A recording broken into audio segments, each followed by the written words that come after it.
This is the No More Wasted Days podcast, and we're your hosts, Sarah Kaufman Bradstreet and Heather PG. Grab your favorite NA drink and listen as we share vulnerable stories so you never feel alone on your alcohol-free journey.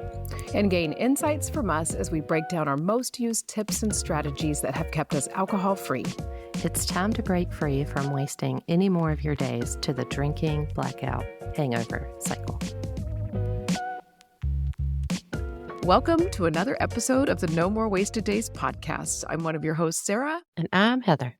And we are excited to talk to you all about me hitting my 5 years alcohol-free this past week. Woohoo! Yeah. Congratulations. It was a big moment. So I'm going to talk all about it, but it won't be the first thing we chat about because first I just wanted to check in with Heather. She's had a birthday and we just had Mother's Day. So a little peek behind the curtain, guys. We're about 2 weeks back in time when you finally listen to what comes out on the podcast app to you. But how was your birthday? It was good. I took like 2 separate days to celebrate with friends and family. It was good. Good. Sober birthdays still good? Still like them? Yes, it's my 4th one. Mm-hmm. Yeah, I think sober birthdays are the best. This was the best sober birthday yet. That's awesome. I love hearing that. And we're 1 year apart. I always forget that. I always when you first joined Daymakers, I thought you were much younger than me because I always assume everybody's much younger than me. Like I'm old and ancient. It wasn't my flawless skin. Oh, it was, most definitely. That's what it was. But no, I'm always I'll even say to Heather sometimes, well, that person's a baby. And she'll say, they're only 2 years younger than you. And I'll be like, oh, okay. It's just, now you guys know that I see all of you with very young goggles. How was your Mother's Day? How was your sober Mother's Day? It was okay. Mother's Day is really hard for me. I don't know what the deal is. I think I expect a parade. I expect everybody to go all out and clean the house and do all these things for me and treat me like a queen. And people are just kind of like, Happy Mother's Day. And that's it. And I feel like every single year I sabotage myself by thinking that these amazing things are going to happen and they don't. And I don't know. I have some stuff to unpack there for sure. That's definitely a topic for my therapist. Mm-hmm. Yeah. How about you? For sure. It was laid back, which I'll take, right? Yeah. Definitely not the parade or like the clean home. I didn't get any of that. But I'll take relaxing and sunshine. Yeah. I'm always just like, could I have more, please? Because I don't think you all understand what I do for you day in and day out. I think I wear a lot of that, I cook dinner all the time for all of you. I do laundry. And and if you're listening, this is all stuff that I'm trying to sort through anyway. But I just want all the moms out there to know, if Mother's Day is not your favorite holiday, I don't think you're alone. I try to stay off social media on that day. No. Because I don't like to see what other mothers are getting if it's better than me. I also don't want to see other mothers complaining because I just am kind of my family is amazing. Okay. First of all, my family is great. My kids always make me the funniest cards ever, and they draw them and it's great. And my husband is always like, whatever you want to do, let's go make it happen. And if I'll say, hey, well, can you figure something out? He will. So I don't know what my hang up is. I really get in my head sometimes. So I need to get out of it. But I will say I was sober. And I think that makes it easier to sort through those heavy feelings, even though it seems like it doesn't. Yeah. Yeah. And we went to a park and just chilled out. And it's a park that we go to a lot and no one's ever there. It's just us and the dog. And this time it was so full when we came in, they were like, a parking spot just opened up so you guys can head over to it. And I was like, whoa. So we just chilled at this little park on the beach of the Hood Canal and got to majorly people watch, which was super fun. People and their dogs and people out clamming. And that was really cool. And people going out kayaking for the first time. You could tell people had never done it. So it was just, I don't know. It was fun to watch everybody. Not in a judgmental way. Yeah, it sounds really nice. We just stayed around the house. That sounds nice. I like those days too, for sure. So That's kind of what's new with us. But before we dive into the topic of the 5-year alcohol-free anniversary that I just celebrated, I wanted to invite all of you to the Daymakers community. It's always open. It is for people at all different levels on their alcohol-free journey. So if you're sober curious, or maybe you have a few years under your belt, but you really want a community that you can check in with, come join us. Come see what it's like. You can do it for 7 days for $7. And if you're not happy, you can cancel your membership and move on. But we do weekly group coaching calls, which I think are the bread and butter of the community. It's like a little family gets together once a week. It's just very fun. So come check it out. Yeah. Come on, y'all. All right. So 2 days ago was my 5-year alcohol-free anniversary. I get to share my 5-year alcohol-free anniversary with my husband. So we actually decided to celebrate the day just a little bit. Like originally, I wanted to be like, let's turn this into a whole day. Let's get one of those helium balloons that's a 5. Let's carry it places and take pictures. And then reality hit that we are really close to moving into our house and we're both really in push mode. Like we're both feeling it right now. So I was like, let's go out to breakfast. And that's what we'll do. So that's what we did. We went out for breakfast at a little diner and it was fun because we just got a slow start to the morning. And then afterwards we went to Tractor Supply. And do they have Tractor Supplies where you are? Yes. Okay. And at this Yes. time of year at Tractor Supply is when all the baby chicks are there. Oh. And if you don't know this about me, we already have 6 chickens, and we just recently lost one of our chickens. So we had a flock of 7, and one got sick and passed away. So we had gone down to 6, and I was like, oh, I looked at my husband and I was like, well, maybe now we could add to our flock because I'm always being like, we should get more chickens. And we walked into Tractor Supply on our 5-year alcohol-free anniversary, and they had a whole variety of chickens, which is what I really wanted to add to the flock, all different colors than the chickens we currently have. Yes, I'm a crazy chicken lady, people. So we got one of each kind of chicken that they had. So we increased our flock on our 5-year alcohol-free anniversary with 4 new baby chicks. And we got to surprise the kids. They got home from school and we had them all set up in the yurt in their little I can't ever remember what they call it. It's in their little brooder. And they both walked in and were like, oh my gosh, you guys, I thought we weren't going to get any more chickens this year. So it's been lots of fun for our family. So that's kind of what we did for our 5-year. That's awesome. Yeah. Congratulations. We increased the Yeah. flock, even though we said we weren't going to. If you have chickens, once you have them, they're really easy to add in because you got all the stuff you need. It's the starting the whole process. But once you've got your coop and everything, it's all good to go. So I'm pretty excited too because these are some chickens. Like one of them is going to have fluffy legs. I'm like, oh my gosh.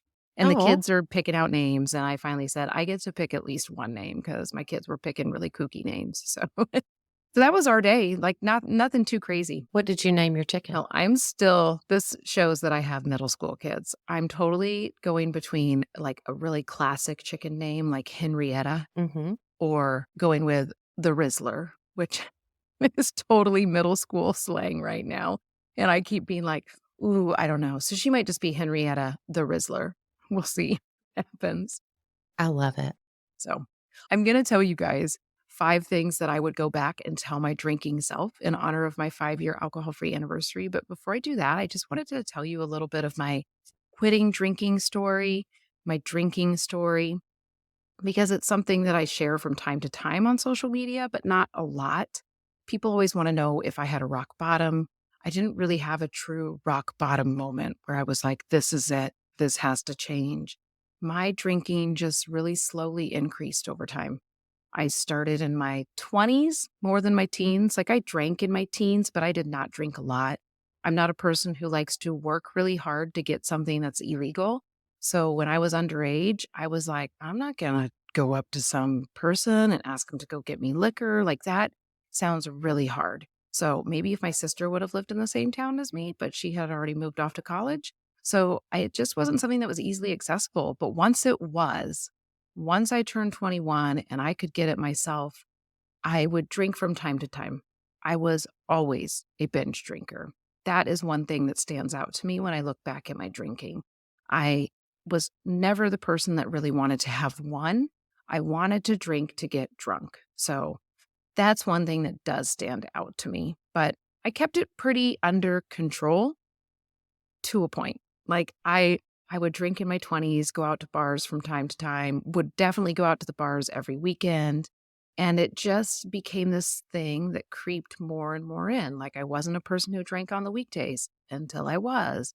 I wasn't a person that got drunk on the weekdays until I was. Like, it was just such a slow progression.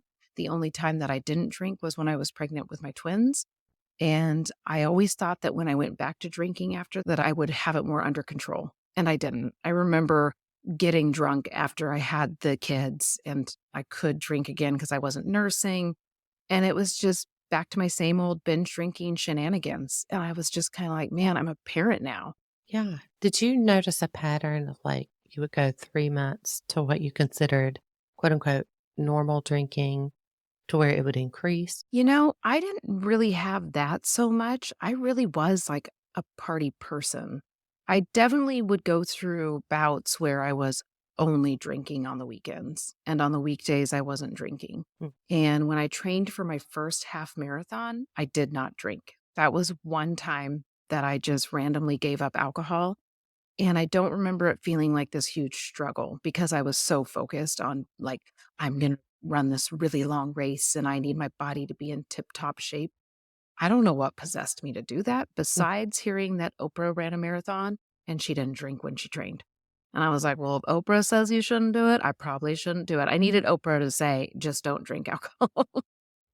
But yeah, how about you? It's interesting. Like, I think the energy, like when you were training for a marathon or when you're pregnant or trying to get pregnant, you're motivated by another factor Yeah. and it feels easier. But when you're motivated to quit from the actual thing, no matter what the thing is, I think that's where the challenge was for me, for sure. Yeah. It's always strange when I do look back and say, well, I took breaks from time to time, but I usually wasn't successful. And I also remember when I was pregnant that people would say, you can have one glass of wine if you want it. And in my mind, I was always like, I don't want Mm. one glass of wine. Like, who are these people that want one glass of wine? Right. It's like they don't know how wine works. So that was, that was a Right. crazy thing to me. And it also, now that I don't drink, I look back at that and I'm like, red flag, red flags. Oh, hey, you're already thinking, Yeah. even when you're pregnant, like, I don't want just one. I like to get drunk, and I can't get drunk right now because I'm pregnant. So no thanks. And people were almost pushy about it. Like, you want a taste of my wine? You can have a taste of my wine. It's okay if you have one. And I was like, I don't, I don't want Okay. that. I'm pretty happy with my Coke. I'm just like, that's cool. And it wasn't cocaine, people, it was Coca-Cola. Do they call Coca-Cola Coke everywhere? Is that a Midwestern thing? I know in the South, they call it Coke no matter what type of soda Okay. it is. I say soda. I say soda for most of them, but I am a Coca-Cola drinker, and when I was pregnant, on the weekends, I would give myself one bonus Coca-Cola because it had caffeine in it. Like, that's how hardcore I was with, "I'm not gonna eat this or do that." Interesting how we attach things to the outcome. Like, I'm going to have one soda through the week and one extra on Saturday because the outcome is healthy Mhm. babies, right? Or a marathon, the outcome is having a successful marathon.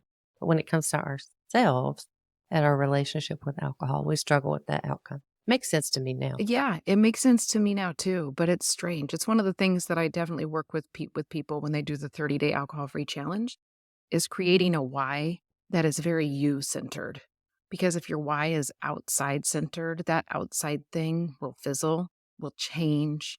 But if you can find something in your core to keep you alcohol-free, that thing will stay with you forever. So that's something I'll dive into a little bit more too.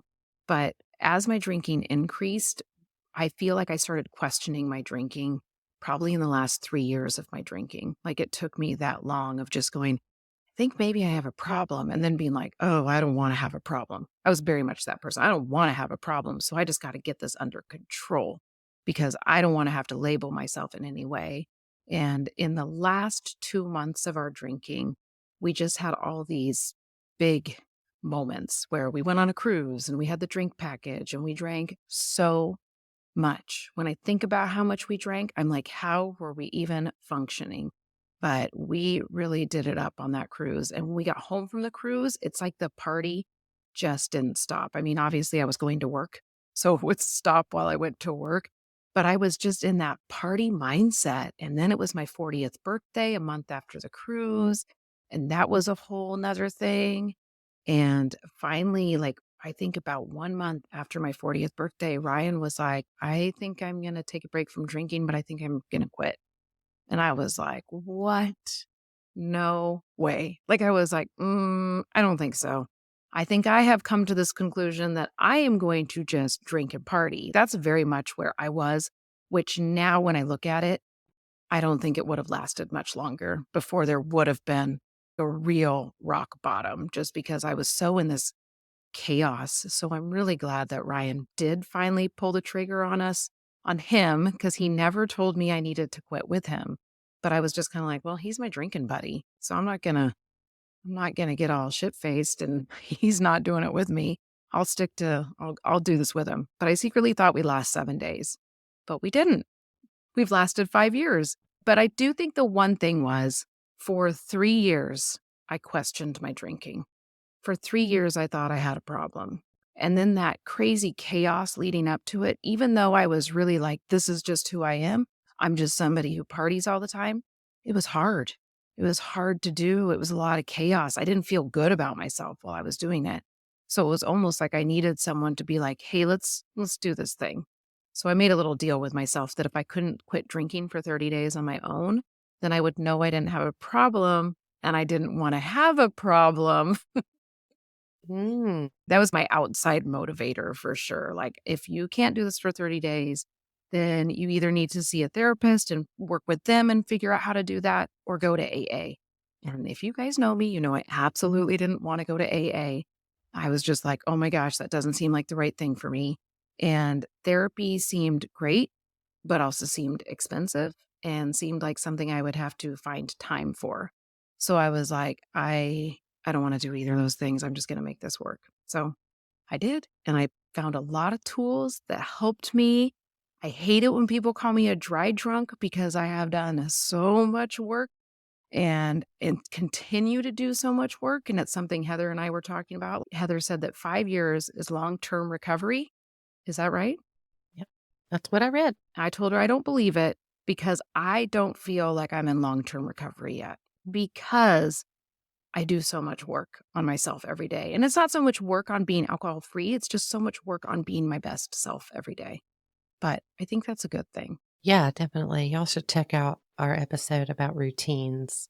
We could link in the show notes if you want to know more about what we do on the daily to support the best version of ourselves. Yeah, because it's not so much supporting the best version of your alcohol free self, it really is supporting the best version of yourself at some point. So before I dive into my 5 things that I would go back and tell my drinking self, I want to invite you all to check out one on one coaching with Heather, because she does some Yeah. awesome work with some of our Daymakers community members, and they will talk about it. And I'm like, that sounds so helpful. Did you want to share any of the stuff you do? Yeah, I would love to. So, if you're new here, I've been a social worker for over 20 years. I was a substance use counselor, certified life coach. And my main goal is to help you find joy and freedom without alcohol. I work with folks who are sober curious, gray area drinkers, and folks who are actually in long term recovery. We work on boundaries, quick tips and strategies to get through cravings, to really anything. I can meet most people where they are. So check it out. I've got some slots available.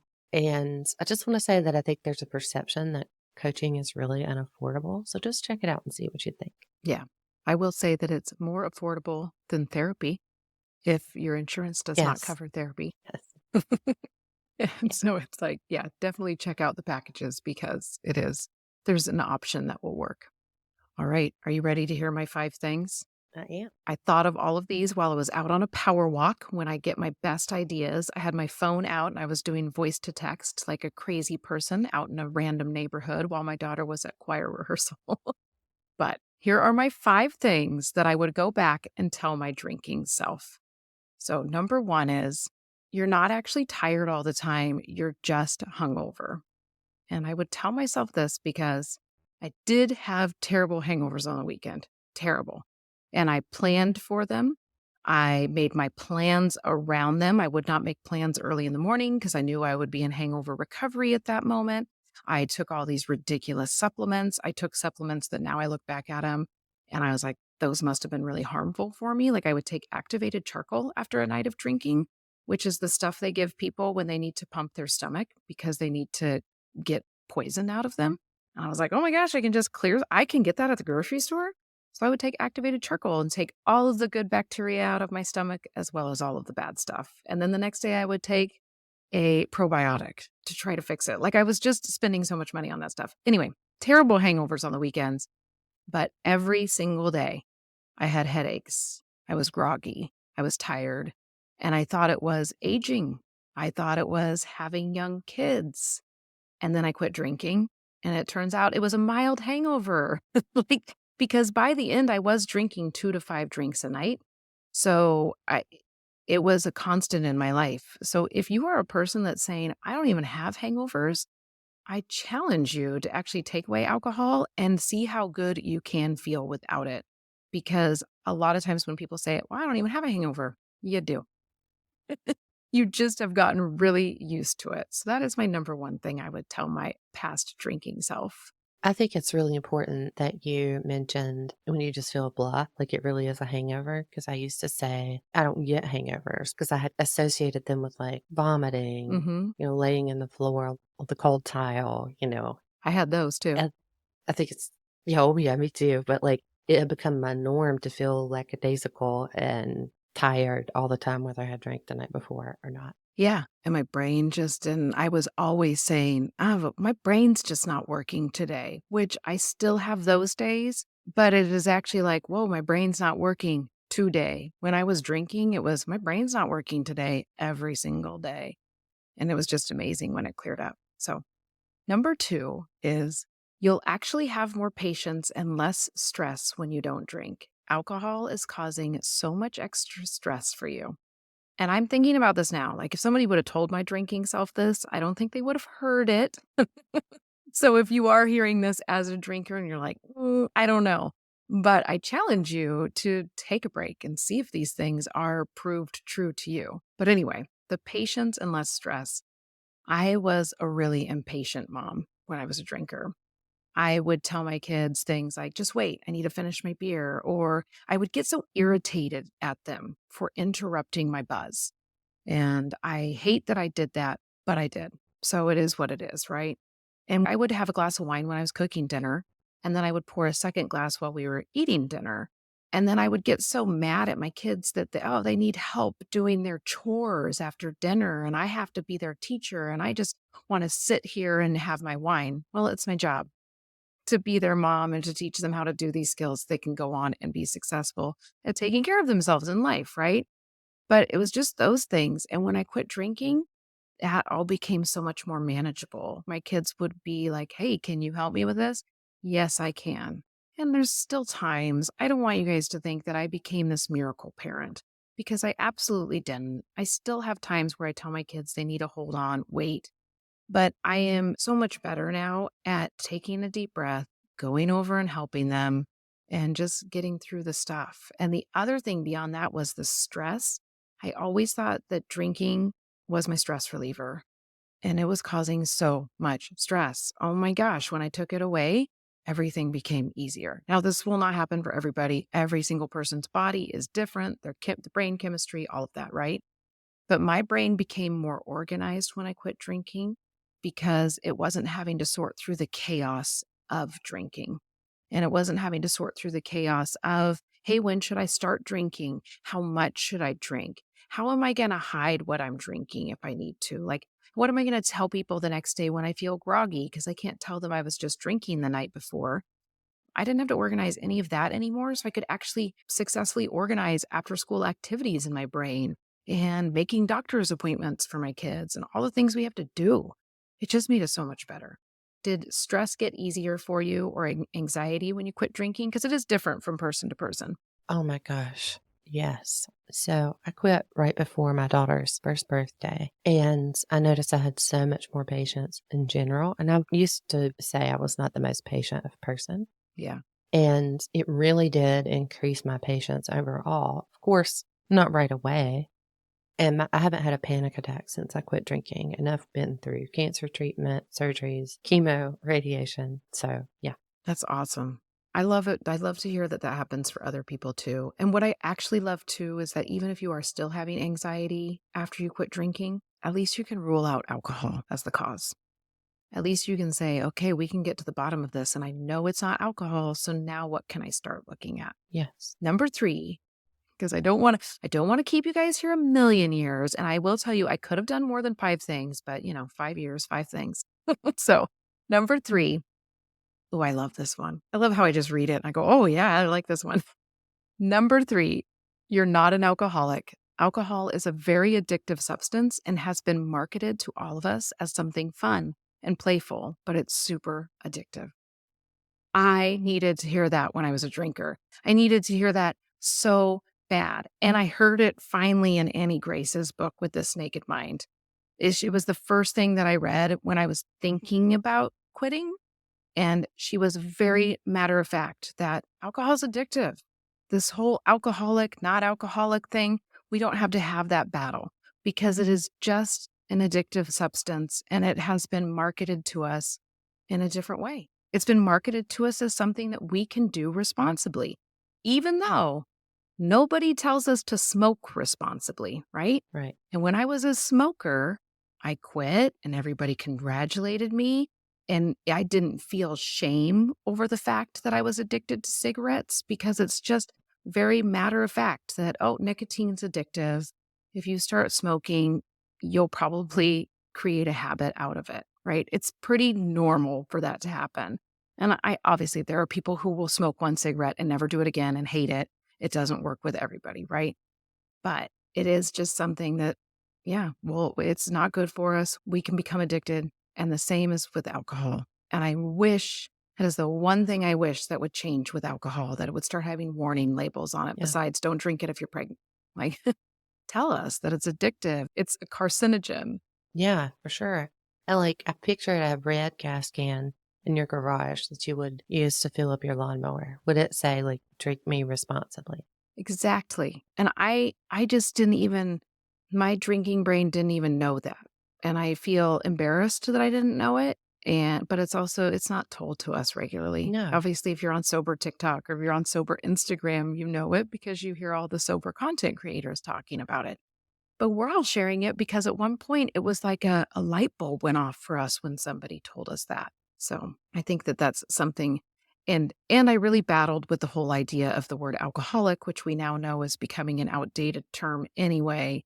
And one of the reasons I really struggled with that word is because, well, why wasn't there like a cigaretteaholic? Like what would you call it? Like a nicotineaholic, right? Why didn't everything else have its own label? Why did only alcohol have its label? So I have learned to work around that. And you can go listen to our episode called But Am I an Alcoholic? And learn more about the term alcohol use disorder and even other more liberating terms. So if you're like me and you're really hung up on that, stick to the fact that, hey, it's an addictive substance and it's okay if you have gotten addicted to it and have created habits around it and you have the power to change that. So that's my number three. Number four, you are not going to be bored or dull if you quit drinking. Oh my gosh, I needed to hear that. I needed somebody to really, really like pave the way for me and show me that they were having fun in their life without alcohol. That was something that I didn't see being portrayed. It's one of the reasons why I try to shout it from the rooftops that you can still be fun if you quit drinking because I was so afraid of not being fun without alcohol. I am an introverted extrovert. Yeah. It takes a while for me to come out of my shell. And I thought alcohol was the thing that made me come out of my shell. That made me think about last night. I'd had a pretty rough day, and me and a sober bestie, me and my other bestie were on a FaceTime together, laughing, cutting up, joking, snorting from laughing. So my point is like, you really can have fun.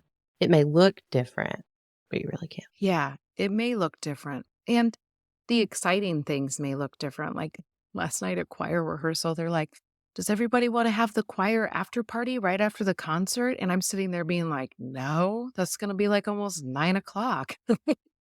I can't start a party at 9. Who do these people think I am? So I am a person who goes to bed earlier now. Yeah. But I'm still super fun, everybody. I just pack my fun in at different times, and I can stay up if I need to. If I'm with the right people, having the right fun, I can stay up super late and laugh and have a great time, and I have done it. I have the proof. I also have more freedom because I can drive places now. I never have to worry about, well, what am I going to do about driving? Which actually held me back as a drinker, and I would choose to stay home just because then I could drink at home and not have to drive. Like, that was something that I was a prisoner to as a drinker, and I didn't really realize it. Like, I was just kind of like, "Oh, I'm so responsible, I'm not drinking and driving," but actually it was making it so I can't go do things, I can't go have fun, I can't have that freedom if I want it. And I think about when I learned how to drive and the freedom that I felt, like, "Oh my gosh, this is my ticket. This is my ticket out of this small town in Kansas to go live my biggest dreams. Here it is," right? And then I started drinking and I took that freedom away from me. And it blows my mind. So, and one other thing with that being not being dull or boring anymore is I'm actually more curious about my interests. I actually go down little rabbit holes about stuff and it's just fun. Yeah. All right. Number 5. Okay, this one's the good one. I had this one as number 1, guys, and I had to change it so I could save the best one for the last. So, number 5, a life beyond your wildest dreams is definitely not at the bottom of a bottle. I needed to hear that when I was a drinker because I thought all the fun was in the bottle. I really, really did. I feel stupid saying that now, but I have been able to do more things in my 5 years as a non-drinker than I think my drinking self could have even dreamed up.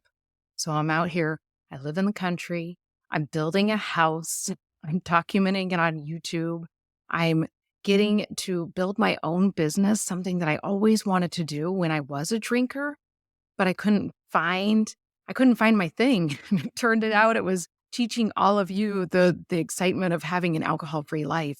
So I have finally found it, and ditching alcohol gave me more time, more money, and more brain power, and I use all of that to go toward my biggest life, and it is so cool.